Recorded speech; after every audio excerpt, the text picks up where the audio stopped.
Ngibingelele kuwe mlaleli, ngiyathemba ukuthi uyaphilayo. Mina ngizokucela kuwe-ke laphana-ke ukuthi-ke uma ngabe usamusha-ke leli khasi-ke leli-ke wenze okulungile-ke laphana-ke ungixhase-ke ucindezeleke ibhathini u-subscribe nje akubizi imali kumahhala nje kusho nesenti-ke lemnyama-ke leli-ke khona uzokwazi ukuthi-ke uthole nezinye-ke iy'ndaba ezintsha-ke nje engizolokhu ngikulethela zona-ke kulo-ke leli khasi-ke leli-ke kusukela-ke manje-ke. So sengingakupholela iy'ndaba ongakwenza njengamanje ukuthi-ke ucindezele ibhathini u-subscribe lapho njengamanje-ke.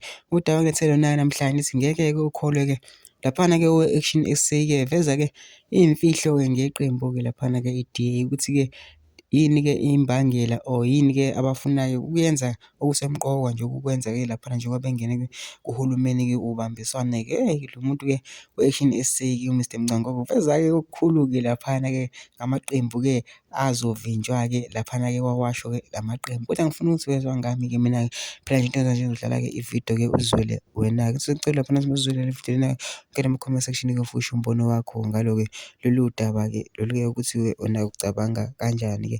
Mase ucinza nebhathini nje u-subscribe nje akubizi imali kumahhala nje awukhiphi ngisho nesenti-ke elimnyama-ke leli khona uzokwazi-ke uthole nezinye-ke iy'ndaba ezintsha engizolokhu ngilethela zona-ke kulo-ke leli khasi-ke leli-ke. Nawe-ke le vidiyo-ke awuyithokozele. Uyazi-ke khona into eqala ukuba i-culture noma isiko kuthina noma ngithi le generation yethu. Abantu abaningi bahambe bayovota bangavotela amaqembu abawathandayo, kodwa bavota ngoba be-against iqembu elithize.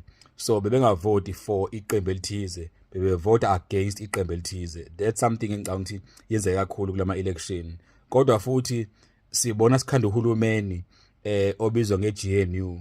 Lo khulumeni okhandwayo awukhandwa ngoba inhloso kuyikuthi sakhe izwe lethu, kodwa inhloso enkulu ngoba sizwile nje into eshiwo i-DA ikube caca ukuthi ingena kuhulumeni ukuzovimba i-MK ne-EFF. Now kuyamangazayo ukuthi even ama-analyst amaningi awakhulumi ngalento kakhulu ukuthi i-DA ayingenile kuhulumeni ngoba ngempela inhloso ukukhanda izwe.